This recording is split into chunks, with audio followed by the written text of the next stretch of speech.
And the theme is they should always be in the background. They should be coaches, they should be supporters, they should be guidance. They shouldn't be out in front. But if that's what people want, if that's what's going to get them engaged, maybe we offer that. So something to think about. How many of you are helicopter parents in a minute? Interestingly, I spoke to an HR person, and people are a lot of people are very horrified by this trend. I mean, it's very, very different. But if you think about it, Gen Y is likely to live to age 100, 110.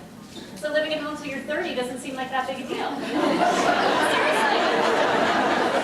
You have 70 more years to be on your own. David Brooks in the New York Times wrote a column called "The Odyssey Generation" that adulthood has extended 10 more years for this generation because their life expectancy is so long and there's a lot to do in this world. There was a woman I spoke to in HR, and we were talking about this trend, and she said, I have a confession to make. I said, what? And she said, well, these helicopter parents and the parents who care about their kids, and they call me and they want to talk about their kids, and I'm in HR. And she said, but I would do it for my daughter. So a lot of people understand this trend. And just for your own interest, the ones who are really bad, the helicopter parents, are called Blackhawks.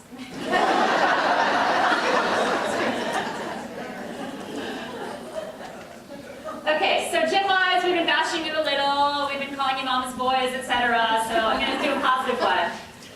They want to save the world, and I think this is bar none the most exciting thing that happens when you work with this generation. Every single student I meet, part of the individualism is that everyone has a cause. And everybody's working towards a cause, whether they're wearing a colored bracelet or 7 colored bracelets. Leo DiCaprio filling up his Prius. These kids, they've been reading the internet since they were little. They know the world is falling apart. They know how bad things are, and they want to do something about it, and they're confident enough to think they really can make a difference. And I think that's a good thing. This picture here is of a student who I met from Swarthmore College, who after Hurricane Katrina, decided to do something about it, and she got all of her friends from Swarthmore to go down and build a library in the lower 9th Ward, and she started an organization called NOLA Rise. And she thought, well, if I did this, everybody else can do this. She started a Facebook group, and now there are NOLA Rise chapters on campuses across the country.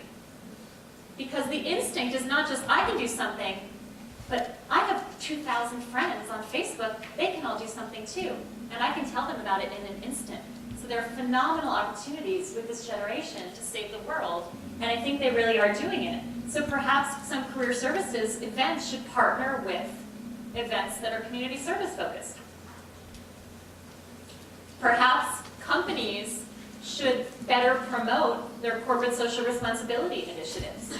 Deloitte is doing a phenomenal job. They're always listed in some of the best places to work lists because they offer community service hours as part of your package as an entry-level employee that you can take on any project of your choice. I think that's really smart, not just marketing, but it's smart retention strategy to involve good services with other activities that are going to help the company. So I'm hugely optimistic about this generation. And if you're familiar with the work of Neil Howe and William Strauss, they wrote Millennials Rising, which is sort of the seminal work on this generation. They decided, or coined the term quite a while ago, that this could be our next greatest generation because they're so aware of the world and so involved with the world. And really, I think the confidence that they really think they can change it is pretty phenomenal. And that guy, Aaron Schock, that I talked about, the 27-year-old congressman, his story is that he wanted to graduate from high school in 2 years because he had fulfilled all the requirements.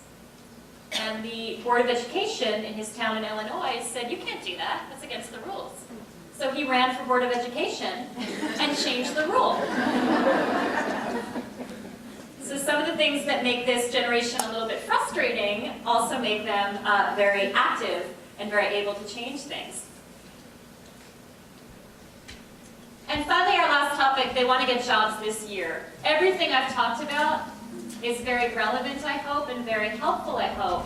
But there's also an immediate need that's incredibly important, incredibly urgent, particularly for those kids who are not in that middle class to upper middle class group, for kids who need jobs, and for all of them who work very, very hard and want to get jobs right now. So what can we do right now to help students get jobs? I hope you've seen that I approach this from sort of a big sister outsider approach. So what I did for this topic is I just put together some of the best practices that I've seen out there that seem to be working, and what I'm hearing from students that they like and enjoy. Number one is this need to cast a wider net, to be exposed to as many opportunities as they possibly can. Interestingly, one of the questions that I get most frequently on my blog is small to medium-sized business owners who want young employees and have no idea how to recruit. Because they don't have big dollars, and they don't have HR functions, but they have jobs. So how do we make it easier for alumni to come back and recruit students? For small businesses to come back and recruit students? How do we allow nonprofits to have more opportunities to recruit students? Because the students don't know about those organizations, and those organizations want to meet you. So where are you networking to meet people who have those jobs but may not be the big companies and giving them opportunities? And I think the internet is a terrific place to start on that. Making that available in multiple places so that students can't help but find the information that they need. Combining with community service, which we just talked about. A lot of accounting firms, a lot of organizations are reaching out with students. These service programs, there's a great program now called Alternative Spring Break. Spring Break is coming up to allow students, rather than going down to Florida to party, or rather than staying on campus, they can go on spring break trips. Many of those are sponsored by corporations and nonprofits that need employees. It's another opportunity to network for jobs. And I think the government is about to implement this big service initiative, but allowing all those organizations. I went to graduate school on a Rotary Scholarship. Can you be familiar with the Rotary Scholarship Program? They do a terrible job of marketing, and I've gotten their approval to say that. We last year, I'm from Connecticut. Shout out to Connecticut, by the way, for my Connecticut folks. My home state. Yeah, the nutmeg state. We're the little state. In Connecticut, we are a small state, but we have a few million people. Last year, for the Rotary Scholarship, $25,000 graduate school scholarship to anywhere you want to go. 9 people applied. There is money out there, there are scholarship dollars, there are service programs, there are jobs. We just have to make sure that the students are finding them. And to this point, in their entire lives, all you had to do to get a job was put a resume in a box, and all the companies came running to you. We need to educate them that that has changed, and we need to show them what work they need to do to find and dig out these other opportunities. And I know Experience does a great job of making those available, but we need to show them that the rules have changed. That's the first step to this, that it's not as easy as it used to be. And finally, I believe this so strongly, and it's the big sister approach. It's wanting to help Pookie3 at AOL.com get a job. The reassurance and support, we all get very busy, but it's a really scary time out there.